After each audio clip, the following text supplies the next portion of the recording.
couple months ago, my best friend Bryce moved away to a town I'd never heard of before. He had just landed his dream job. It was gutting, to say the least, but worse than that, he practically ghosted me after he left. I sent a few texts here and there, even rang him a few times, but heard nothing in return. Having been close friends since we were kids, the experience was jarring and definitely shook my trust in friendship as a concept. Thankfully, he recently sent me a text message, apologizing for the radio silence and claiming that moving and starting a new position had taken over his headspace. He told me I should visit him in his new haunt, and I enthusiastically accepted. We carved out a week that worked for both of us, and the plan was set. Armed with a backlog of Spotify playlists to keep me company, I plugged the address he provided into my GPS and went on my way. It ended up being a lengthy and confusing drive through roads unfamiliar. Finally arrived in his neighborhood. I took in the scenery. This new neck of the woods was bizarre to say the least. On the same street, housing tacky-looking detached homes, stood gothic-looking manors straight out of a Victorian novel. Way too many convenience stores here for such a small community. And did I mention the town center? Well, wouldn't you have it, it was a collection of skyscrapers piercing through the clouds that looked sleeker than anything I'd ever seen before in my city girl life. The town planner clearly had a fragmented personality. I pulled into the driveway of Bryce's fancy cottage. Really, Bryce? A cottage? Ran up the steps and rapped on the door. He peeked out through his living room curtains, and ever the goofball I knew and loved shot me a puzzled look for minutes before he finally opened the door. I flung into him and gave my brother bear a big hug. Dude seemed tensed. "Friend!" I exclaimed. "Rose, you're here," he replied. "Of course, dude. You made us plan the trip down to the hour. You have gotten mad organized since we last spoke." I settled into the coziest couch I could find in his living room, and let the snug air of his new place flood my senses. It was blissful. I had to admire what he'd done with the place. It felt like the culmination of years of settling in, not some place he had just signed a lease for. "Well," I started, "clearly you've struck it big with the new gig. All that's left for you now is finding a girlfriend so that you can do all that build-a-family nonsense everyone's always yapping about." "Yeah, hey, let me get you some coffee, alright?" He walked into the kitchen. More curt than I remember him ever being. I wondered if the girlfriend comment threw him off. It was just a joke, friend. He returned moments later, coffees in hand. He handed me one of the mugs, then sat opposite me on another sofa. "So, I gotta say, this area, town, little city? Google wasn't helpful. This neighborhood is pretty quaint." He looked out the window. "Yeah, no, it's interesting." I waited for him to break his stare. He wasn't being particularly hostly. I interrupted with some more small talk. "Well, how are you settling in? How's life?" He leaned back in his seat and scratched the back of his head. "Yeah, I'm settling in fine. It's been busy. Definitely spend most of my time thinking about work." "Yeah, tell me more about that. You were pretty tight-lipped about it on text. Is the job everything you hoped it'd be?" "Not exactly." I poker-faced through the uncomfortable silence, hoping he'd say more. "Like," he finally continued, "it's definitely not what I studied.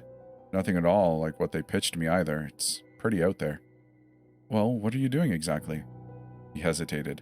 I could tell he was escaping up into his head. I think my coffee needs a bit more cream. BRB. He left the room again. Yes, he's the kind of guy to say the acronym out loud. I pondered in his absence. Dude was a secret super genius who could land a gig just about anywhere. A job that required him to move to the middle of nowhere and leave his loved ones behind had to be nothing short of astounding. But hearing him now, he just seemed tired, uninspired even. I wondered how long this move was really going to last. I stopped myself from ruminating further. This was too much honest reflection for what was supposed to be a vacation. A selfie was in order. I pulled out my phone, coffee in hand and Bryce's welcoming abode in the background. I already had the caption for the Instagram story. Finally found him, you guys.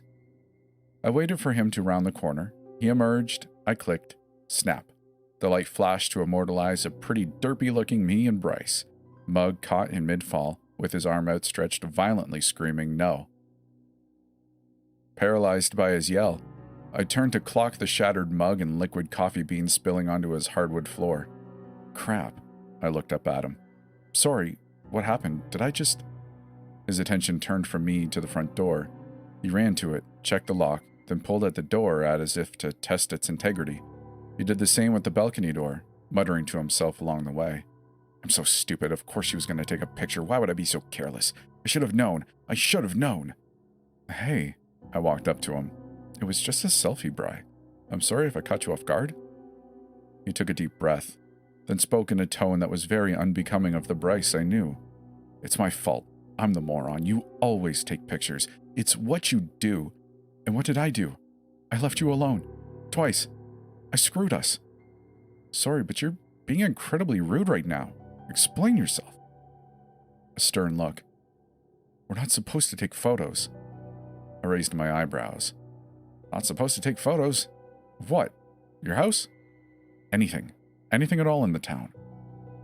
I became convinced this was all an elaborate bit he'd been planning in anticipation of my arrival. I chuckled accordingly. That sounds stupid. A touch of softness returned to his eyes. I was hoping I'd get a chance to ease you into the explanation. But screw it.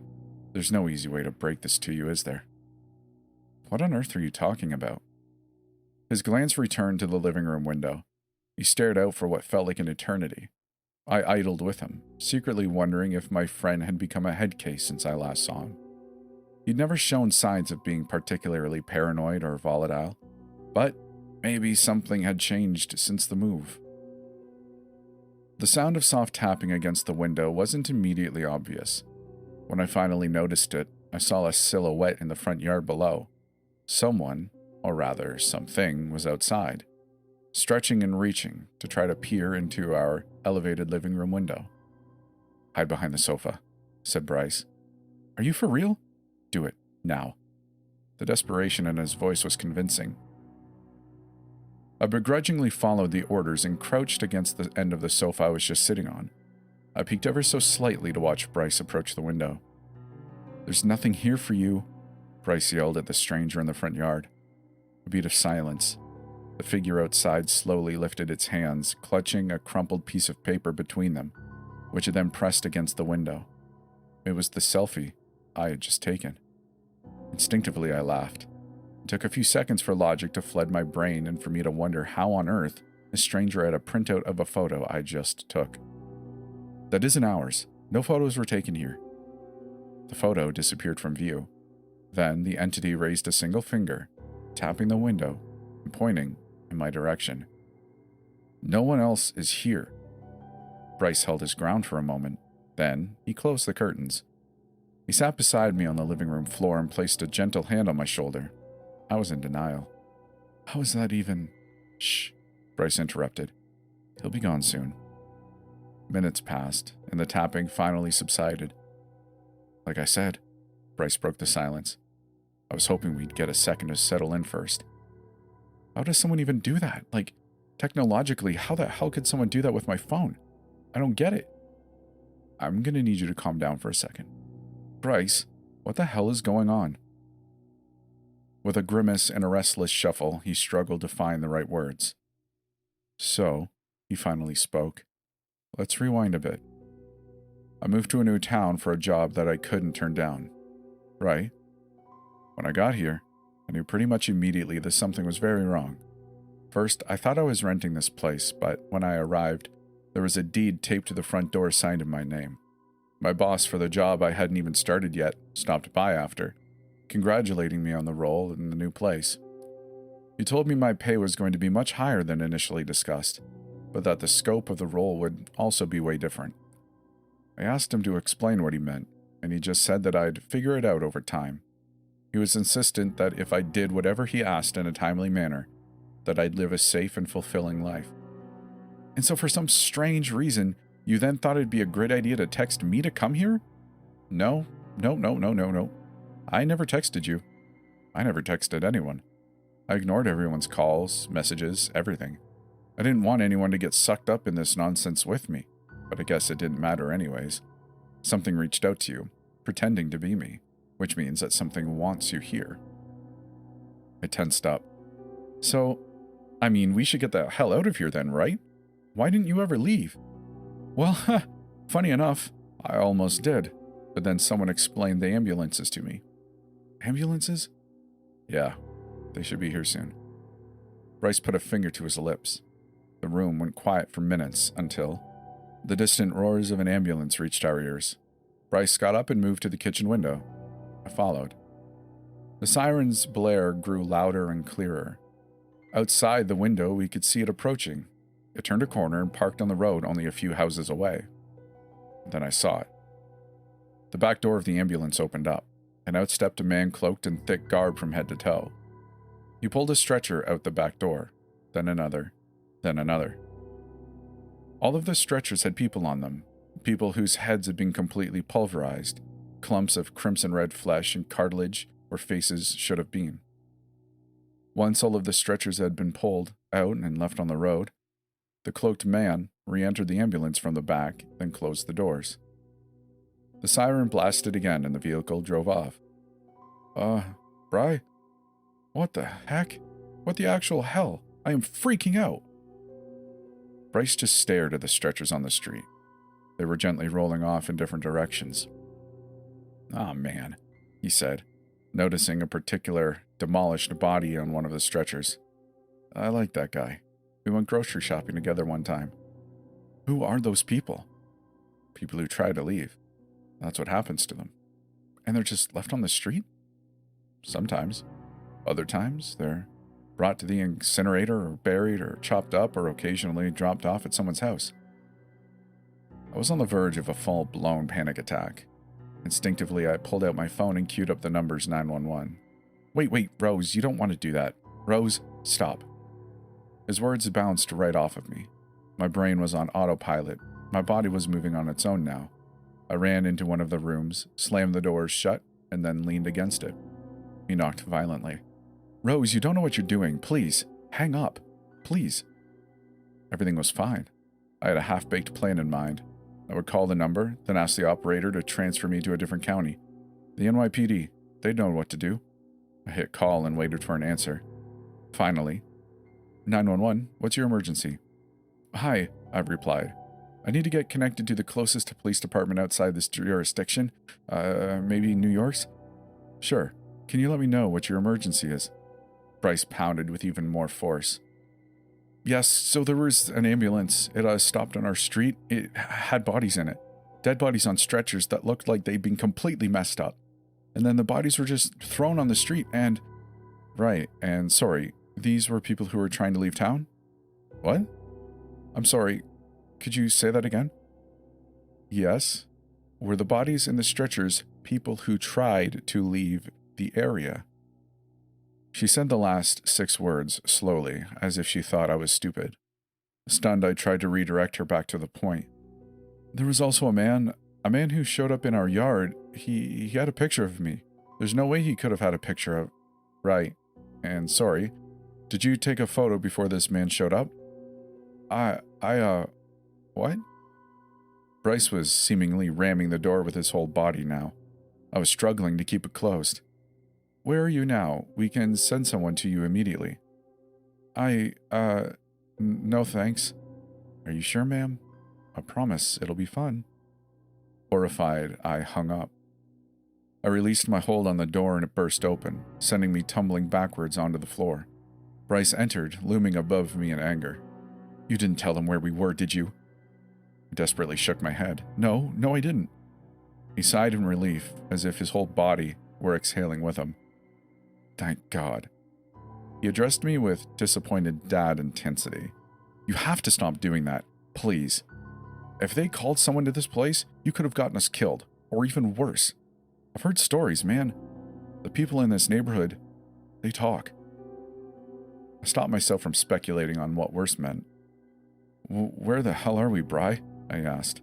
"What the hell is this?" "I don't know." He wore exasperation on his face. I could tell he was at his own breaking point. I got up and gave him a hug, more for my sanity than anything else. As I held him, the sinking, skin-crawling sensation of feeling trapped consumed me.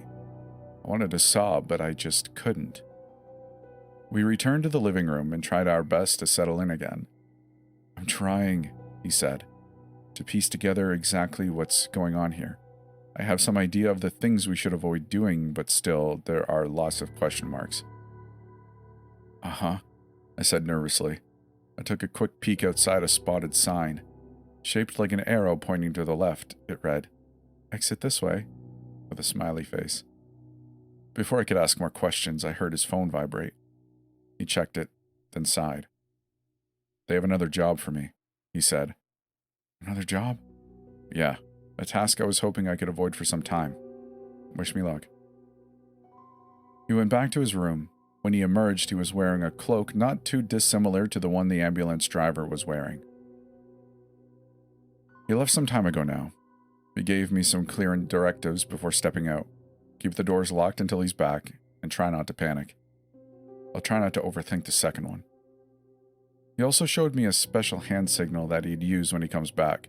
He told me that I should, under no circumstances, open the door until he flashes the gesture.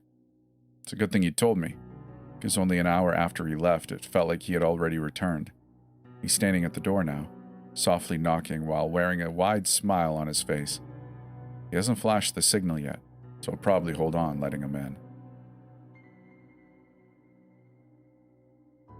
Imposter Bryce, as I've penned him, stuck around for a couple of hours before shuffling off to God knows where.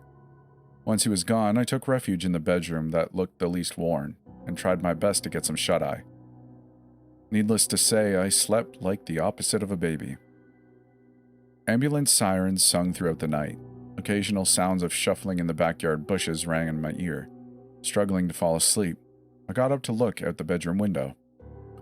Outside, the street was empty, save for a man a block away hugging a lamppost and looking right up at me. Hell. The night, and my attempts to rest, became a blurry, half-awake, half-asleep haze. Eventually, the sound of knocking at the front door interrupted my drowsy nap.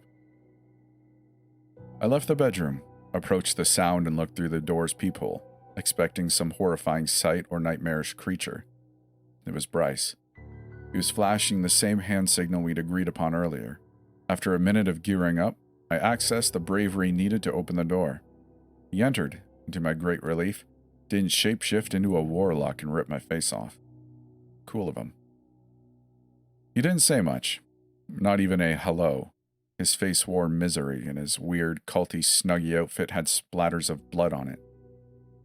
He depressingly sauntered to his room, mumbling incoherently under his breath. Weirdly, having him home now was enough to temporarily override the PTSD I was feeling from the last 24 hours of mind-bending situations. I went back to the room, and within minutes, I was lights out. When I woke up, I felt like I'd emerged from the best sleep I'd ever had, to the point that it took me a good 20 seconds to remember exactly where I was, and for the misery to creep in. I looked at the clock and saw that the time was only 7:15 a.m. I was flabbergasted. No way that was only an hour of sleep. I entered the dining room. Bryce was already breakfast ready. Plates were set out on the table. "Does time work differently here?" I asked, taking a seat. Bryce sized up my outfit. I was still wearing my clothes from yesterday. I should have remembered to lend you some PJs. My bad. I grabbed a forkful of scrambled eggs. I was hoping he'd start curbing his habit of avoiding my questions. I took a bite. Not bad. "Time," he ruminated. "Not sure. There's enough weird stuff happening here that I don't really dwell on it." "Fair enough," I said. "So, I was instructed to bring you with me to today's job." I almost spat egg all over the table. "Bring me? Me, explicitly?" "Yep." He turned his phone around and leaned across the table to show me. Well, I'll be... There it was, wrapped in a gray bubble, the most recent text in a thread. "This morning, you'll visit the Parker Group building and audit their operations. Bring Rosalind Beckett with you." I sighed. "I assume I have to come because not following the rules here is a bad idea?" He shot me ungracefully with his finger guns. "You're catching on, friendo." I decided not to protest. After yesterday's shenanigans, it was probably best I followed Bryce's lead. We promptly finished up breakfast, and Bryce basically made a beeline to his car in the driveway after. Dude took his job seriously. I joined him outside, half afraid that a banshee would jump out of the bushes or something. But things were relatively tame, actually. The only thing out of the ordinary was a gathering place in the Victorian mansion across the street from us. Through their window, I noticed a gallery of well-dressed socialites all sitting in a circle and reading a book together. A book club? At this hour? I rode shotgun in Bryce's Audi. When the frig did he get an Audi? As he drove us to the skyscrapers in the town center. So, what's the escape plan? I asked. I've always been particularly crappy at small talk. I'm sorry? I'm assuming everyone in this town is trying to get the hell out of Dodge. What's the strategy? Friendly reminder that your head gets pulverized if you try to escape, Rose. Or did you already forget about yesterday? Yeah, but isn't anyone theory crafting, figuring out some way to break from this hellscape? Huh. I think we're all still in the learning how not to die phase of things, he replied. Disappointing. Is it only going to take me a few days to become just as resigned to things as Bryce is? I distracted myself from the melancholy by carefully eyeing the buildings we drove past. Library, convenience store, sex shop, convenience store, auto parts, steakhouse, convenience store. This place is weird. So, I said, you ever been to this building before? Nope. And what about auditing? Is that a thing you do regularly? First time. But you know what to do, right? Yeah, I was given clear instructions. Go inside, tell them why we're visiting, let them explain what they do, let them take us where they need to take us. If anyone has any concerns, we say that we're friends of Meredith Lane. Right, and who is Meredith Lane? No clue, he said. Oh, right. Another rule? Avoid small talk with the employees. We closed in on the high-rises. Bryce slowed to find parking.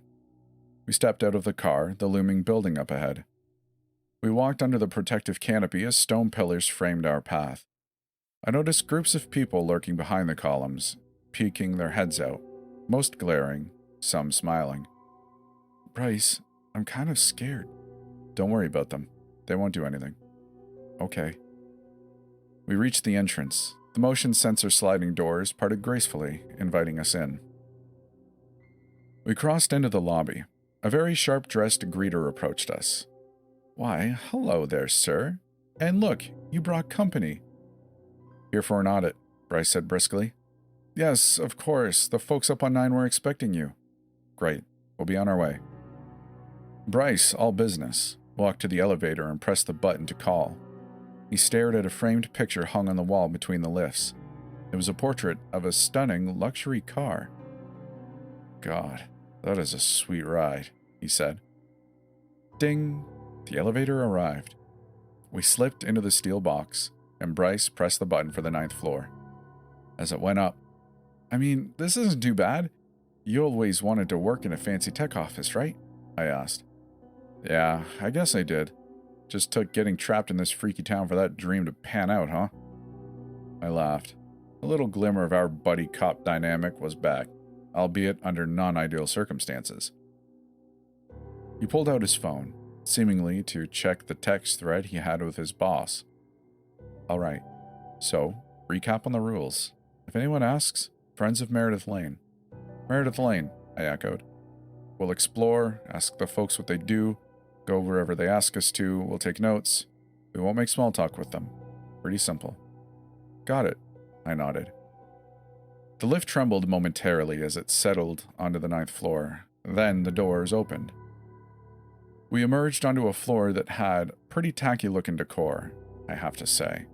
It looked dated, unbecoming of the prestigious-looking building it was housed in. We sauntered down the hallway, flanked by boardrooms on both sides. It sounded like busy meetings were underway. Bryce entered one of the rooms, seemingly at random. I trailed behind. Inside, a group of gentlemen, all dressed in pristine white shirts, black ties, and sharp-dressed pants, sat around an aged mahogany table. Looks like they all got the dress memo for today. They momentarily paused their discussion, looking up at us with puzzled stares. "Here for the audit," Bryce announced curtly. "Carry on." Bryce produced a small notebook and pen out of his coat pocket and began jotting down notes. The professionals hesitated briefly before resuming their conversation. "So, as I was saying," one of the men said, "we've finished the design for the next convenience store." Murmured nods and hmms echoed around the table. "We need a clear, open road leading to the convenience store," another contributed. "No congestion whatsoever. I'll oversee that." Again, a chorus of agreement from the room. "And what about blood?" another man interjected. Heads turned in his direction. "If there's a significant amount of blood outside the convenience store," he seemingly clarified, "we'll need assistance to manage it." The pattern continued. Murmurs of affirmation shared between the employees. I had to ask myself, what in the hell were they talking about? Yet my confusion went unshared. Bryce continued to scribble in his notebook, unfazed.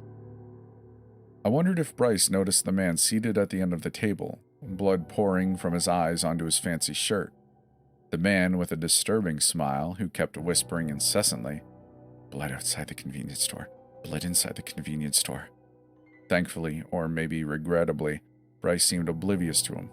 Finishing his note-taking, he left the room, and I followed. We proceeded down the hallway. "Seriously, how the hell does this place not wig you out?" "That's simple," he replied. "I'm desensitized. I am now fully dead inside." Great. We approached the kitchen at the end of the corridor. As we did, the clack of a foosball game filled our ears. We stepped inside to see two players, momentarily distracted, stopping to turn their gaze towards us.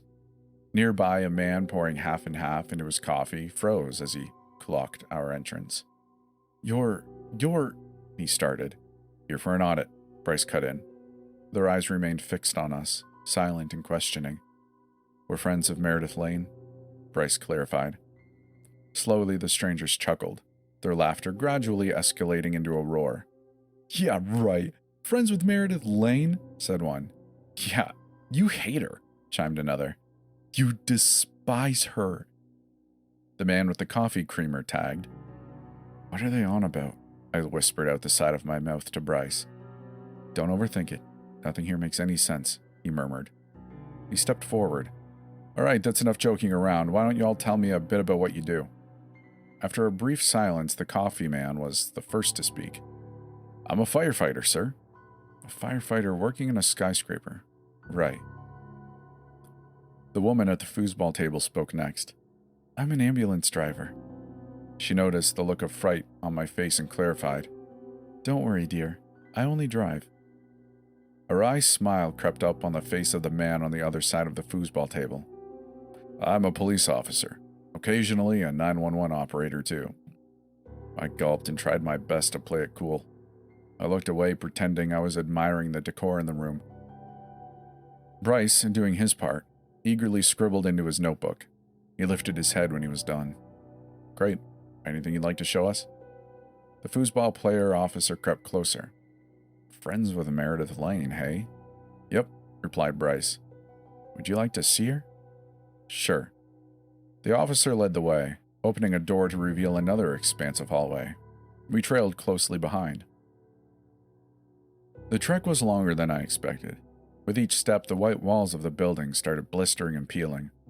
Deeper down the path, the overhead lights were now swaying and broken, casting red shadows onto the wall. Through the damp and moldy, we approached the end of this now dark corridor, reaching a heavy iron door that creaked slightly open. Blood-curdling shrieks could be heard from inside. Our guide to this destination nodded, then turned to leave. "Have fun," he called out, retracing his steps and disappearing down the hall. Bryce stepped through the door first. I trepidatiously tiptoed behind. The screaming stopped the second we entered. The smell of coal and old machinery assaulted my senses, as I eyed what I knew to be the likely source of the screams. It was a woman. She was tied to a chair with metal chains. Her body looked contorted, twisted, bloodied, broken in ways that a person couldn't be, bones visibly protruding from open wounds all around her. Jagged metal jutted from her chest, neck, and legs. Something about her form didn't make any sense. A man in a thick cloak was crouched beside the woman. "Meredith, it looks like you have some visitors." My face betrayed my attempt to pretend any of this was normal. Side-eyeing Bryce, he didn't look so great either. The man in front of us remained focused on the chained being. "What do we say when we have visitors, Meredith?"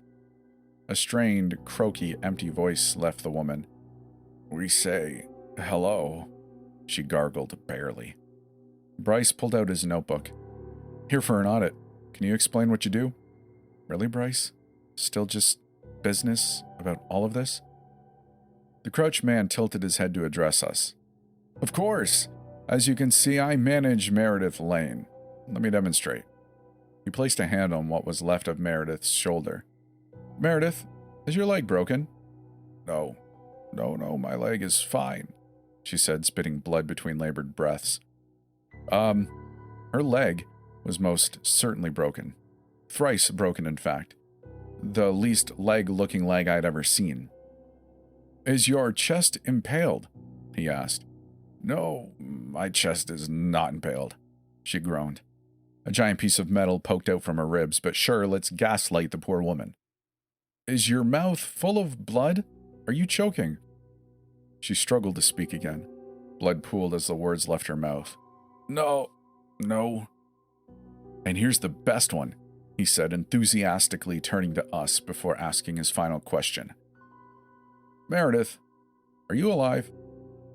It took her longer to respond to this one. She lifted her neck ever so slightly to look at us. Clearly she was in hell, but there was something else in her gaze too. Sorrow, wistfulness, regret.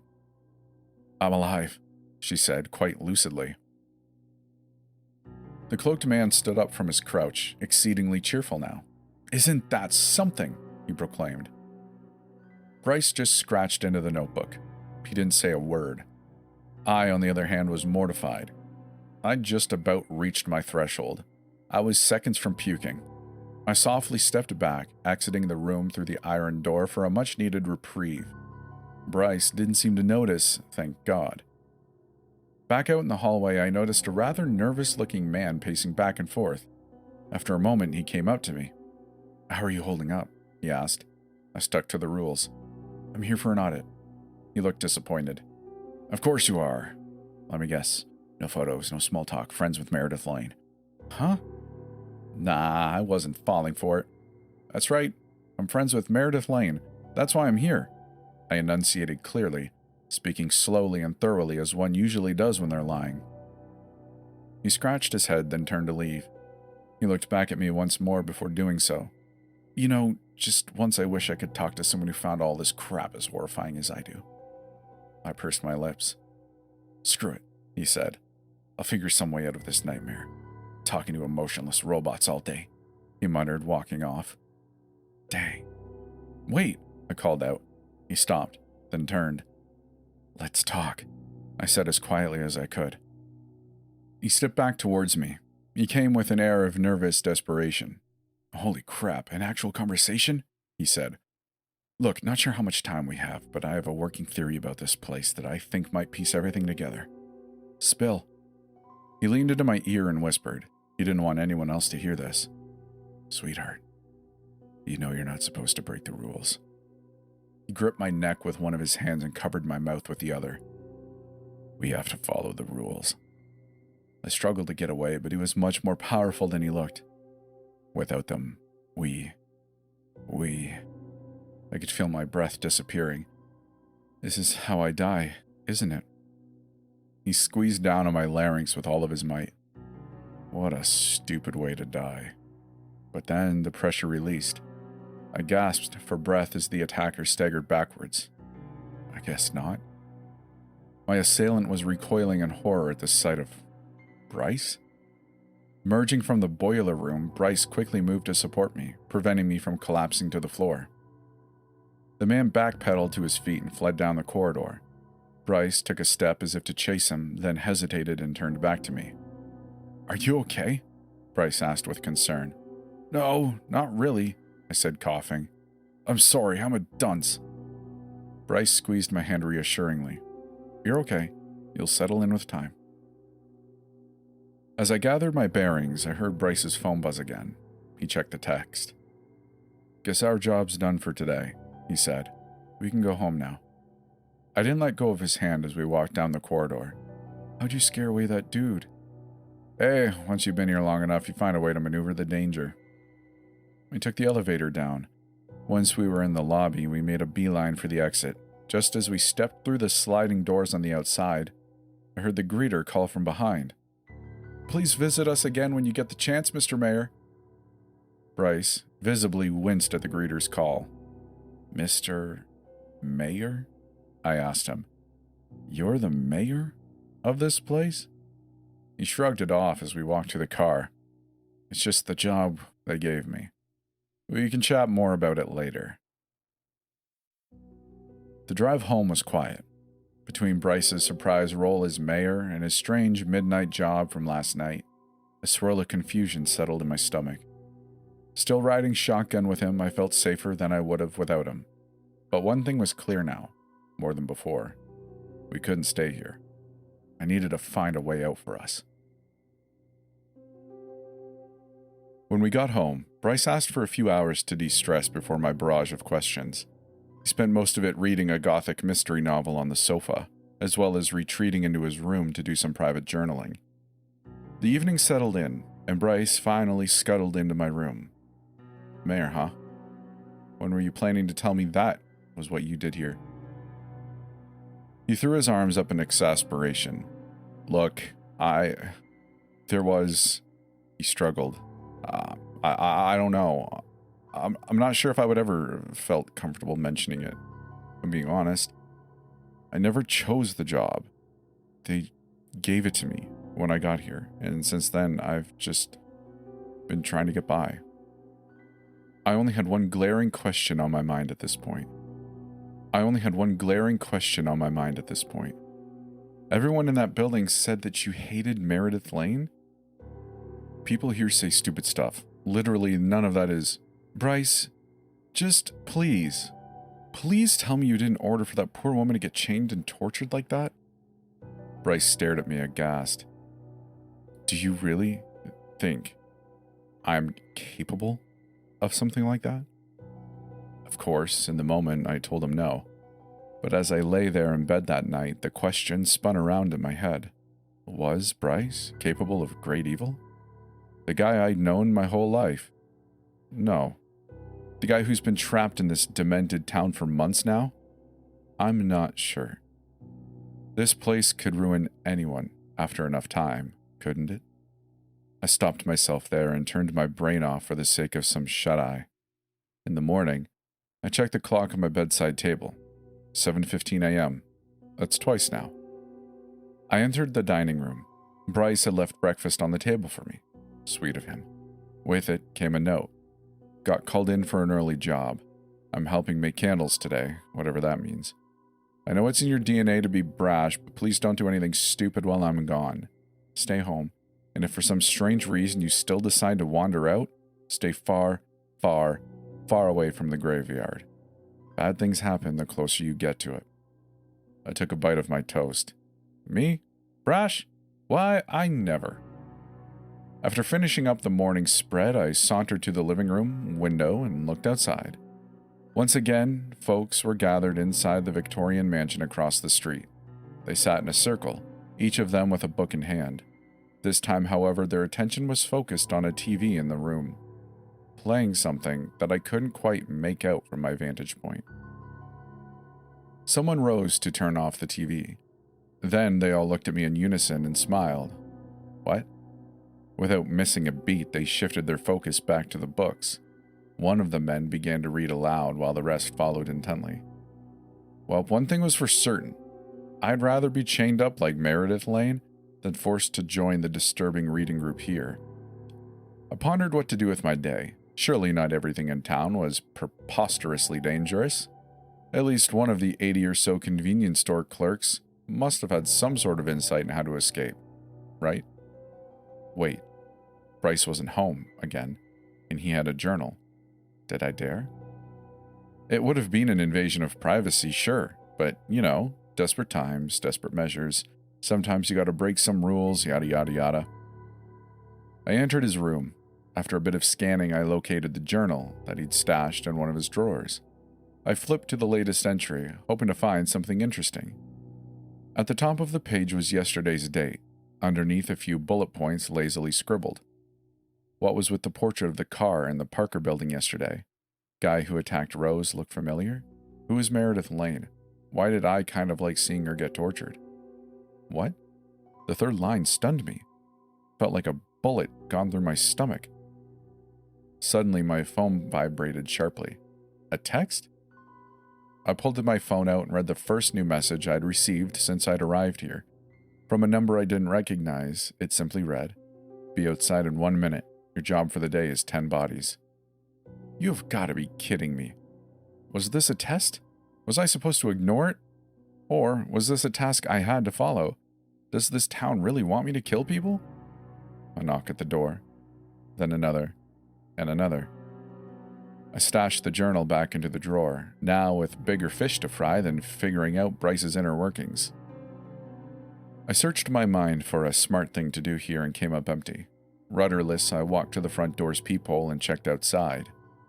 A man in a Hawaiian shirt stood idly at the door. He looked bored.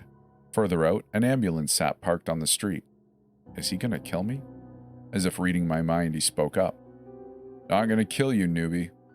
I didn't respond. "You're on the route today," he added. Could I actually trust him?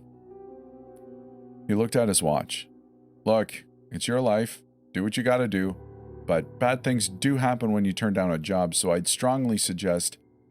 I swung the door open, raised my fists, and shot him my meanest glare. That should scare him. He chuckled. "It's gonna take more than a punch to kill me, I'm afraid." He pivoted and began descending the stairs. "All right, let's head out." I followed him. He casually paced towards the ambulance's rear doors, opened them and stepped inside. I peeked in behind him, anticipating the horrifying sight of piles and piles of dead bodies. Instead, the ambulance looked surprisingly ordinary. To the left, a white bench stretched along the wall. A rather striking woman was seated, dressed in a cloak that was all too familiar to me at this point. The Hawaiian-shirted man settled in beside her. On the opposite side, a pile of single-fold stretchers were haphazardly arranged against the wall. Dominating the center, a modest table was firmly anchored to the floor. Atop it sat an eye-catching candle and a worn black digital camera. I climbed into the back. Without missing a beat, the mystery man slipped on a cloak similar to the woman's and handed me another just like it. "Your uniform from when you're on the job," he clarified. He shut the back doors, struck a match to light the candle, and moments later, the vehicle set into motion.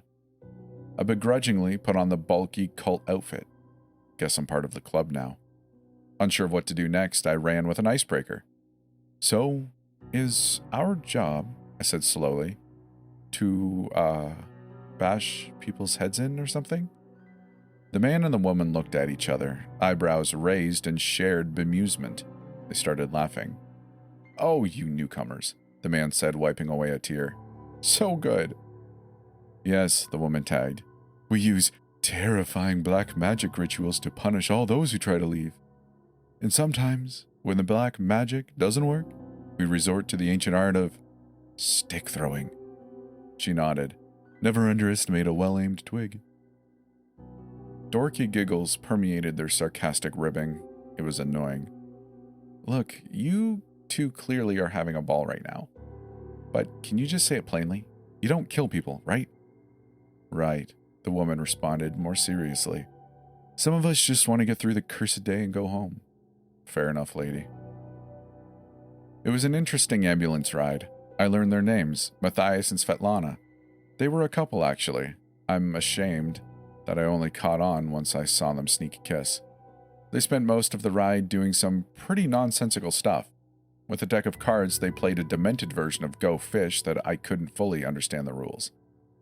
Later, Matthias broke into song, belting what sounded like 3 vaguely familiar pop tunes randomly mashed together. Svetlana knew it and sang along, which, I guess, is what mattered. Finally, Svetlana pitched a game where we would all ask each other increasingly personal questions. I bowed out, using the excuse that I was still jarred by the no small talk rule in the Parker group building. The two of them passed questions back and forth. What's the funniest thing that ever happened to you? When was the last time you felt super embarrassed? And then rather innocently, from Svetlana to Matthias, what was the happiest moment of your life?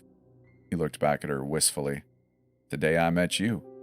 She held her hand to his cheek, and they shared a genuinely loving gaze. Barf, barf, barf, barf, barf, barf, barf. Too much. Please make it stop. The ambulance screeched to a halt.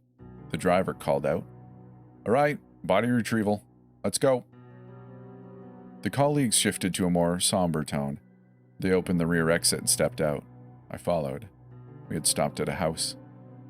There, on the grass before us, a man lay dead, a camera in his hand. His twisted neck, contorted body, and protruding bones gave me flashbacks to Meredith. Two police officers stood over him. They regarded us as we walked up. Took a photo of himself. Sucker's way out, one said. The other officer chimed in. You gotta question the logic. Did he think this would somehow be a shorter death? The first mimed taking a photo, voice high-pitched in imitation. He was probably like, this will be painless. Click, ding. Wait, why am I not dead? Wait, what's that? Matthias pulled a stretcher from the ambulance, setting it next to the lifeless figure while the officers laughed. Together, he and Svetlana softly lifted the body onto it. What the hell? Why are all of you so damn glum? One of the officers said. He turned to me. You especially. Svetlana and Matthias lifted the stretcher and brought it into the ambulance. The officers closed their distance with me. You're pretty tense, the second officer remarked. Maybe living with the mayor is starting to take a toll on you? Matthias called from the ambulance. All right, let's go, Rose. But I couldn't move. The collective stare of the officers had me petrified. The first officer leaned in closer. I'm sure you know the mayor is terrified of cops, don't you? He has a whole page about it in the diary of his you snooped this morning. How could they possibly know? What? Do you not realize we see everything? Do you actually think your rule breaking is going unnoticed? I backed away from them as if they were two lurking panthers. No sudden movements, calm, deliberate. Any misstep could spell doom. Gently, I felt for the edge of the ambulance before hoisting myself through the rear doors. I closed them behind me. Mercifully, the ambulance rolled forward. I settled into my seat. As the fear subsided, involuntarily my eyes swelled up. Matthias placed a hand on my shoulder. Svetlana gently touched my arm. Don't worry about those creeps, said Matthias. Those guys won't do anything to you, she added. They're just talk. I appreciated the gesture. Unfortunately, it was hard to feel great with the grim sight of a mangled corpse in front of us. Matthias shook his head at the sight. Even with how hellish all of this is, I'll never understand doing something like that to yourself. Svetlana gazed at the stretcher, her eyes full of compassion. Perhaps he just wasn't strong enough to handle it anymore. Matthias shrugged. Despite some weak attempts at small talk from all three of us, it was hard to shake the dismal air now permeating the ambulance. The ride went on for a good while, until... Destination, the driver called. The vehicle jolted to a stop. Svetlana pushed the doors open, revealing a vast forest expanse. The trees, though large, were spread out and sparse. In the distance, I spotted a thick white fog that seemingly stretched out into eternity. Were we at the edge of town? And one by one, we exited the ambulance, our steps crunching on the leaves underneath. The rear doors had been left ajar. Okay, I started. So what do we... I was interrupted by the click of a camera. I shuddered. Svetlana held me still as the sound of another click went off, then another. What's happening? Don't worry, she soothed. We only have to collect the bodies. I realized that each echo of a click was accompanied with a piercing flash contained within the smothering mist ahead of us. What was this? A gentleman, I barely had time to notice, stepped out from behind a nearby tree and paced toward the fog. He muttered under his breath, It'll be okay. It'll all be okay. Just a quick snap. I won't even feel it. Then I'll be free. He crossed the threshold into the fog and ventured deeper, becoming more of a faint trace with each step. In my peripheral, I noticed another woman, in tattered clothes, step across the forest and into the shrouding haze. Her mumbles barely reached my ears. I believe in the walking fire, the holy serpent. The tree of life will perish for our salvation. In she went. From behind us, another man triumphantly jogged past, straight into the mist. He shouted out as he did, "It's a mirage. There's nothing real keeping us here." Deeper he went, until he was just a speck in the white veil. Everything was a lie. Click, click, click. Each click was accompanied with the sound of a harsh pop and a powerful flash within the fog, the sound of bodies dropping. And then, as if they were the tide coming in, the bodies softly and effortlessly slid right out of the fog, right in front of us now. Bodies with pulverized heads, like all the others I'd seen the ambulance drop off. I tried to process what I was seeing. Matthias, meanwhile, was all business. He pulled small stretchers out of the ambulance and began positioning them next to the bodies, sighing all the while. "Quota was 10, so this should be pretty quick," he said. I scanned the environment closely. Far off, more lifeless forms lay scattered. The clicks continued, lights flashing, bodies floating out of the fog. There were already way more than 10 dead here. Behind us, groups of people lurked behind trees, staring out into the abyss. Were these folks who were contemplating escaping too? Svetlana addressed Matthias briefly. "I think our newbie is scared, so I'm going to comfort her." He nodded as she led me aside. "I'm not scared," I started, but she shushed me. "I love you," she called out to Matthias. "Love you too," he responded, a tad absently, distracted by his work. What a pro. She pulled me away from the scene, to a looming tree beside the fog. "What is it?" I asked her. She pulled something out of her pocket and placed it in my hand. It was a sketch, a pencil drawing of Matthias. It was pretty good. I drew it for him one random night. I'm very grateful that sketches aren't illegal. A quiet laugh followed her words. I shot her a confused look. She smiled. "Please give it to him, okay?" Sure," I said. "Why?" She took a deep breath, then turned around and disappeared into the fog. "Wait, what are you?" Click. She was close enough that I saw the flash cave in her head. Before she'd even hit the ground, her corpse was pulled out of the fog and brought to my feet. No. No, no, no, no, no, no, no, no, no, no, no. In disbelief, I wandered back to Matthias. He was in the midst of loading another body into the already full-looking ambulance. "Finally deciding to help, eh?" he said, presumably hearing my steps. I couldn't say anything. He turned around in response to my silence. "Why are you crying?" I'd clearly forgotten how to talk. He walked up to me, his gaze lowering to the item in my hand. I passed it to him. A confused smile crossed his face. He lifted his head to peer over me. His eyes found Svetlana's body in the distance. He exhaled sharply. After a minute of stillness, he approached what was left of her. I placed my hand on his back and accompanied. Walking that small distance felt like a lifetime. Finally, she was in front of us. Matthias looked down at her lovingly. "She never isn't beautiful." The best I could muster up in response was a platitude. "She really loved you, you know." He scrunched up a smile. And I her. He stood. He put the sketch into his cloak pocket, then lovingly tapped it after placing. "So the good news is, I've already loaded 8. I pray that Svetlana and I won't be too heavy," he said. And then, with a brisk pace, he walked into the fog. No. I chased behind him, crossing into the mist. I reached out to pull at his cloak.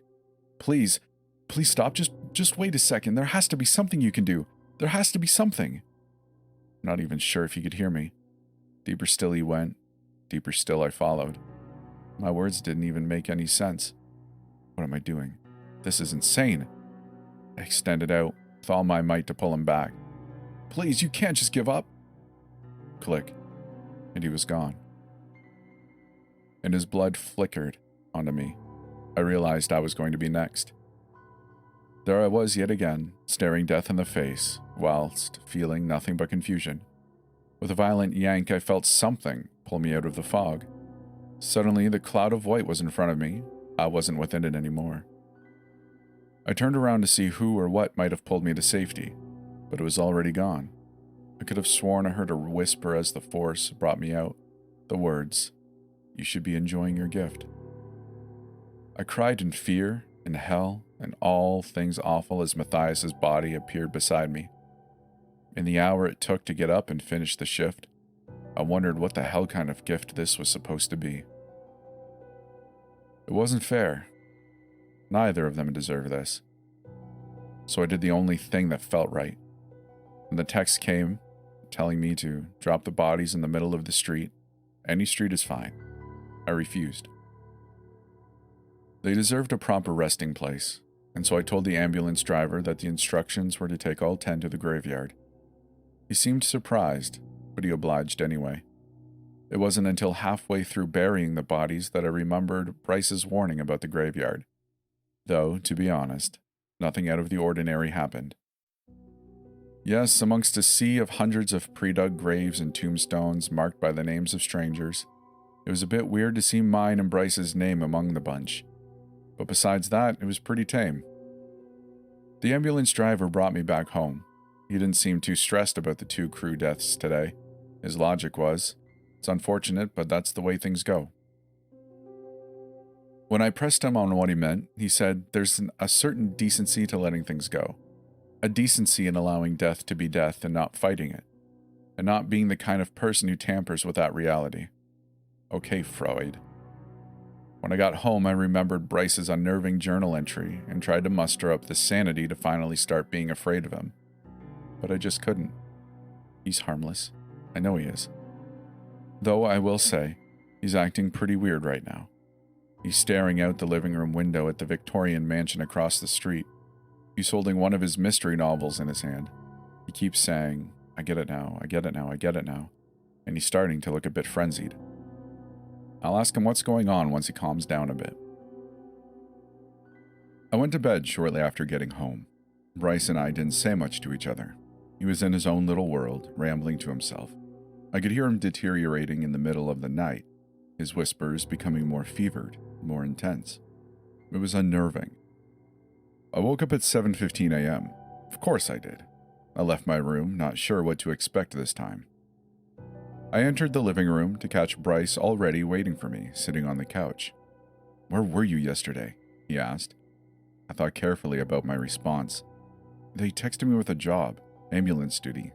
I'm surprised it took you until the morning to ask me. Everything okay?" He sighed. "They made me do that ambulance job too. Body retrieval. It was horrific." He looked at me intently. "Rose, I've been noticing some things here. For quite some time now, actually. I'm piecing it all together, and I think I know what's going on." "Uh-huh." An awkward silence between us. This time, it was me who didn't want to talk. "Why are you being weird? Feels like you're afraid of me," he said. "I read your diary. You said you liked seeing Meredith Lane get tortured. I felt a familiar buzz come from my pocket when I noticed Bryce reacting to his own. We both pulled out our phones to check our respective messages. My text read, "Cross the street and come inside." Instinctively, I glanced through the living room window. In the Victorian mansion opposite, a man stood by the balcony, phone in hand. I turned to Bryce. "What does your message say?" "They're telling me to stay home today. You?" "Huh. Guess they just want me." I swallowed nervousness. "They want me to join them across the street." Bryce got up from his seat and looked outside at the opposing mansion. "My boss wants you to visit?" "Your boss lives there?" "Actually, you know what? It doesn't even matter. I'm tired of trying to understand this stupid place." I turned away from Bryce, walked to the front door and opened it. I stepped outside. "Rose, wait!" he called. All of my rule breaking had clearly gotten the attention of the powers that be. I was afraid, sure, but still, it was time to get this over with. I walked down the stairs and ventured onto the pavement. I heard Bryce's footsteps echoing behind me. He grabbed my shoulder. Hold on, let's just think this through. The folks in that mansion, my boss, the town planner, they run this place. Well, thanks for the heads up, Mr. Mayor, I replied. He whispered close to me in a panic. Look, I've only ever met my boss. For the rest, I've just heard stories. Not great stories, mind you. The town planner? Apparently she's a real monster. I turned around and faced him. Go home, Bryce. They asked for me, not you. He stood resolute. I'm coming. I shrugged. Suit yourself. I inched up the stairs to the mansion. As I did, I looked through a nearby glass-paneled wall to notice that the creeps, socialites, were in the middle of their book club again. A room in broad daylight filled with lit candles for some reason. I turned the unlocked knob and entered. Inside, the man who stood by the balcony greeted me with an unsettling eagerness. Rose, he said. You know my name? I replied. Of course you do. You've become quite the celebrity with your rule breaking, he replied, his gaze lifted to Bryce. I'm afraid you weren't included in the invitation. Bryce folded his arms. Well, sorry, boss, but I'm coming in too. Is that so? The man replied. The man, Bryce's apparent boss, made way for me to enter, so I took it. He blocked Bryce's way, however, and the two of them exchanged increasingly heated words. I'd already tuned them out. I continued onwards, deeper into the mansion. I followed the voice echoing through the halls, the sound of the book club reader paired with the rustle of flipping pages. Let us begin, as we always do, with a recounting of the birth of this lovely town. I stepped closer until the doorframe revealed a group sitting in a circle of chairs inside. The speaker, open book in hand, continued reading. It's a story that starts with tragedy. The fateful morning when Meredith Lane ran a red light and crashed into Bryce, killing him instantly. Right. Great book club. What sort of gibberish were they going to say next? The cosmic accident, spurred by something as inconsequential as Bryce's morning drive to the convenience store, gave rise to our creation. This place is obsessed with convenience stores, I tell you. I entered the room. Bryce left the mortal plane at 7:15 a.m., with Meredith departing hours later, but their deaths were undone. Meredith and Bryce now live as the two pillars of our neighborhood. Around me, dozens of candles were scattered.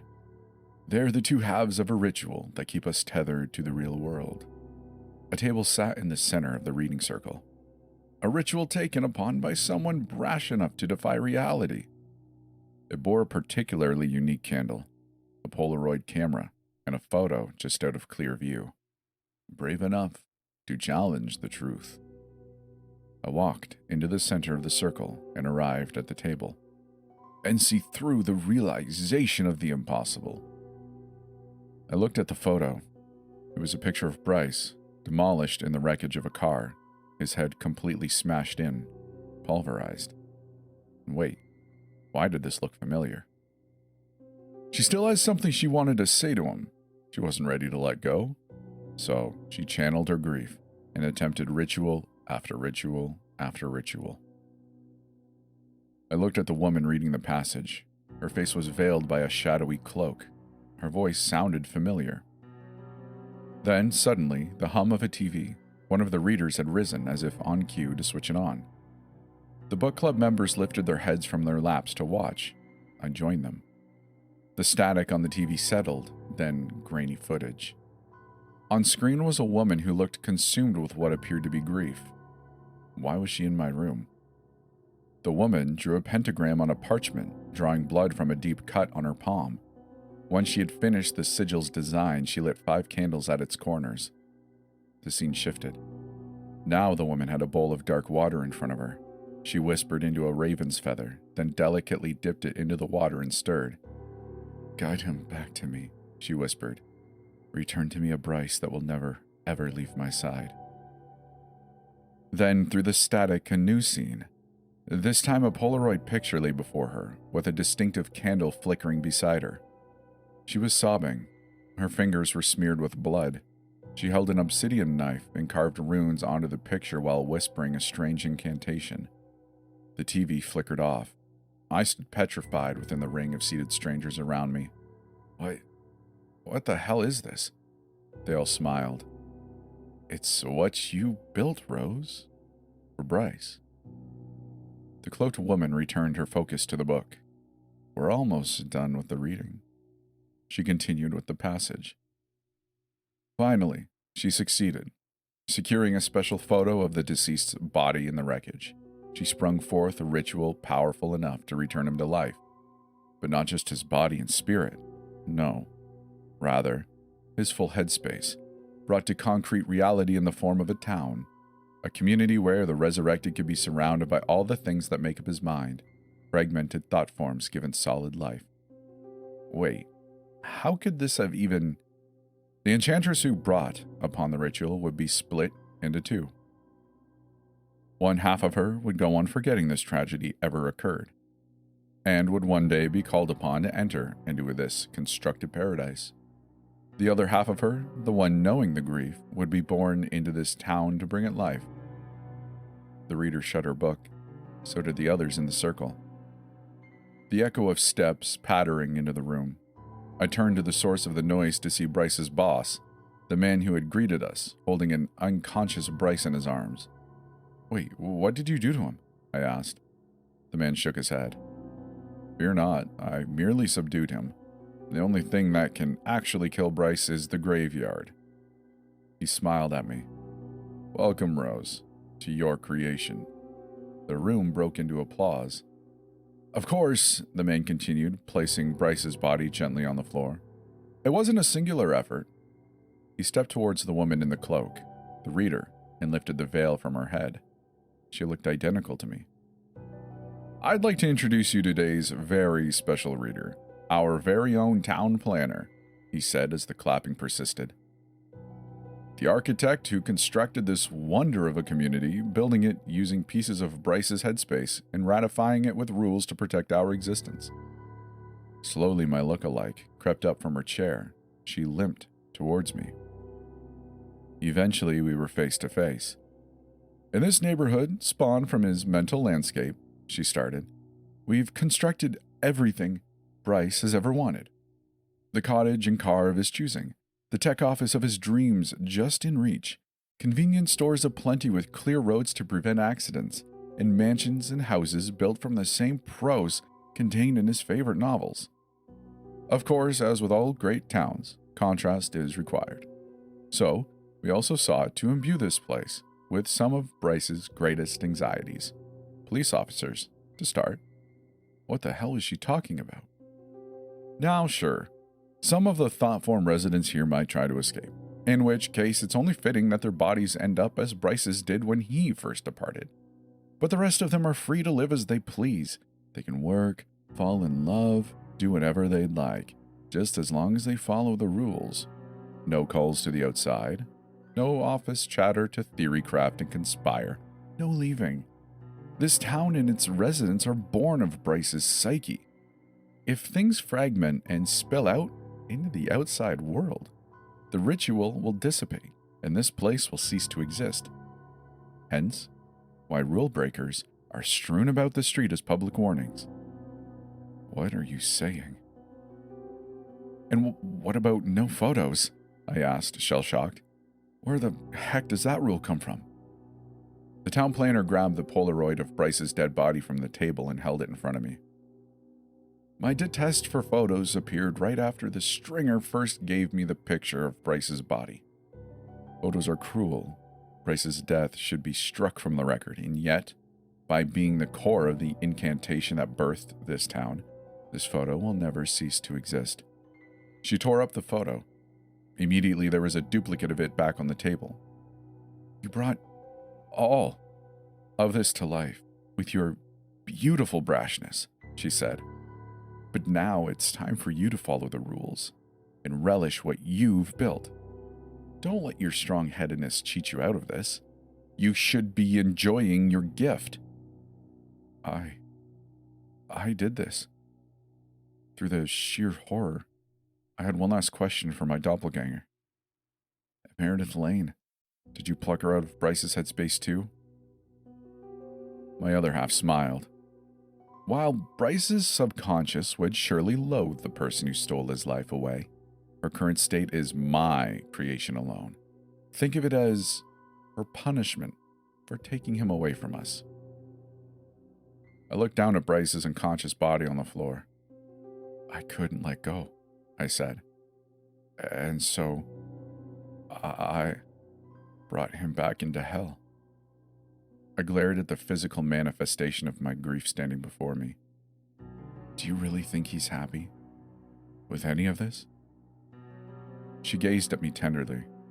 I'm sure deep down he's happy to be alive again. By bringing him back, you gave life to so many others. To the residents here, you are the creator. You made this happen.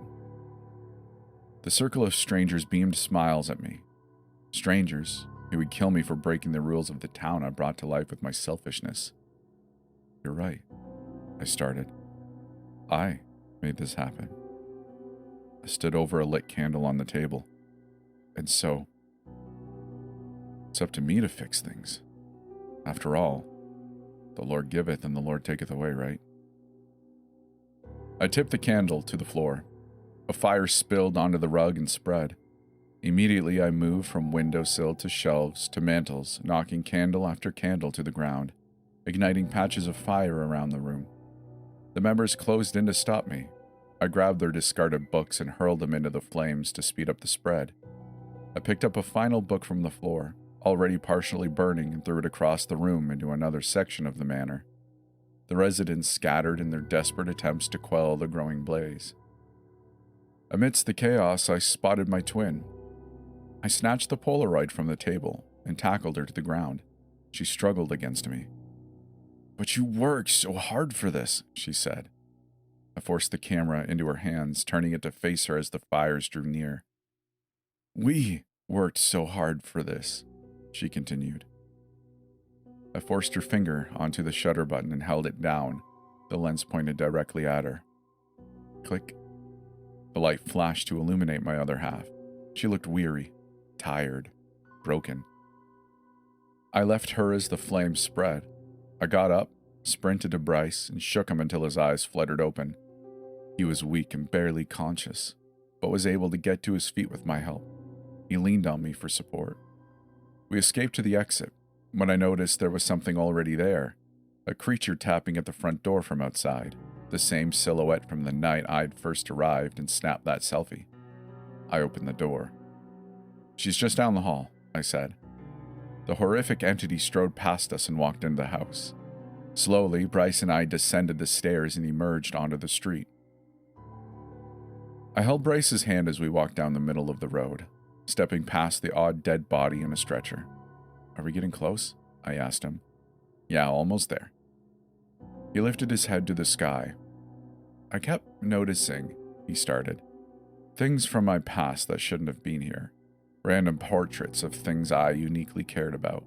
The faces of people from my past, stuff from books I'd read. I wish that I could have pieced it all together sooner. There's no way you could have known. We kept walking. So why did you bring me back? He asked. Clearly because I've been in love with you my entire life. I think I just really missed you. Sorry, bit of a dick move on my part. It's alright, I'm just excited to get some sleep now. We were closing in on the graveyard now. I could tell because the damage of his body was becoming more and more apparent. With each step he looked more unrecognizable. See you on the other. We're almost there, buddy. Sighed. I laid him in the grave that was marked with his name. He looked just like he did in that cursed photo. I looked at the grave beside his, marked with my name.